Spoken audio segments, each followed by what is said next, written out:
What's up, painters? Brandon Lewis here with a simple phrase: don't wish it were easier, wish you were better.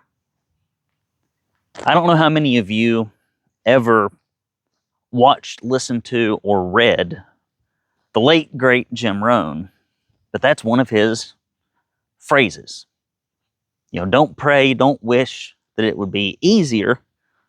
Pray and wish that you would be better. I was on a conversation, a diagnostic call. I'm going to vent to y'all a little bit. A couple days ago, and if I've had this conversation once, I've had it 1,500 times. Maybe more. I mean, almost to a degree, this exact same conversation. And there's a gentleman. He's making $70,000, $80,000. I start looking at his business. He doesn't have production rates, no job costing, never communicates with his clients, doesn't even have them together in a centralized database, has an email it in PDF system, doesn't know his charge rate, doesn't know his gross profits, doesn't even do operational marketing. Guy's been at it 7 or 8 years, making a quarter of what he could make, and making a little less than half what he'd make just working by himself if he actually charged and tracked the appropriate labor rate. And in our program, we lay out everything, right? Here's audio instructions on how to do it, or video instructions. Here's a manual and a checklist. Here are the done-for-you templates. You don't have to write the letter, I've written it. You don't have to put together the sales presentation, I've done it. You don't have to put together the job costing sheet, here it is. You don't even have to determine your production rates. I provide them for you. But you're going to have to set aside, 4 hours a week to sit down, go through the course material, edit documents, and start implementing it. And maybe gathering some data, maybe communicating with some people. I explain all this to the guy, and he says, guy's got a ton of kids, desperately needs the money, has money to do it. And the guy goes, "Wow, man, that sounds like it's going to be a lot of work." I said, maybe if you consider 4 hours a week a lot of work, yeah, maybe. But it kills me how many people would rather be poor than to think really hard for a short period of time doing something that is new or unique to them. Some people, I think I couldn't make it any harder, in their minds if I put all the information on the moon and said, well, it's all up there on the moon. You just got to get there and back. Like, people act like this very tiny little knee-high hurdle is what is keeping them from a fantastic career in the painting industry. Of course it's tough doing stuff that's new. Of course it's difficult facing reality or addressing issues that fundamentally need to be addressed, the things that you put on your to-do list that never seem to quite come off of it. And after a while, you just quit even putting it on there. Things that instinctively and intuitively you need to be doing, but you don't do. And I guess you just hope the universe is one day going to deliver all the answers into your business, like magically. Or maybe some employee shows up to save the day magically. I've never seen that happen. Not once. So guys, I'm encouraging you to don't worry about the difficulty. Just do one thing at a time. But go out there and get started on it. Don't separate yourself from tons of opportunity and income and wealth and freedom because you're unwilling to take a little bit of effort for a season in your life to get serious and learn about the business end of the painting business. It's ridiculous.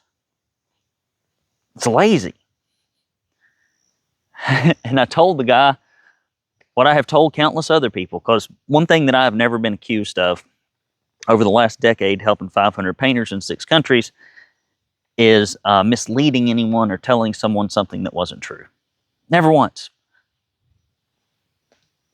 And I told them, I said, it is hard enough for people who are motivated, dedicated, and ready to work to overcome some of these obstacles. A lot of owners don't have time management skills, don't have basic business skills, don't have computer literacy skills. But I've watched folks speaking English as a second language in their 60s and 70s turn their businesses around.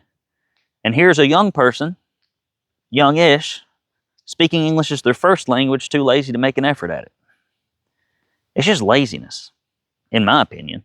I don't mean to be so direct about it. And I think that's why in the Bible,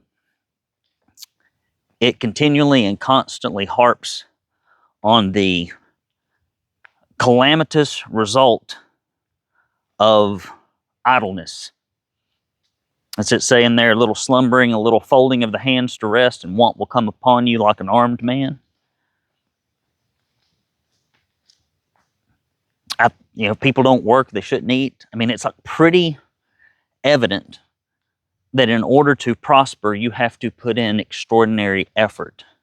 It gets easier as you go, but it ain't ever a cakewalk. So guys, what is it in your life right now, personal, business, or otherwise, that in the back of your mind and in the depths of your heart, you know, I need to be fixing this crap? I've been at this business 5, 10, 15 years, and I'm still stuck at the freaking same level of sales and income as I've ever been. I got the same problems.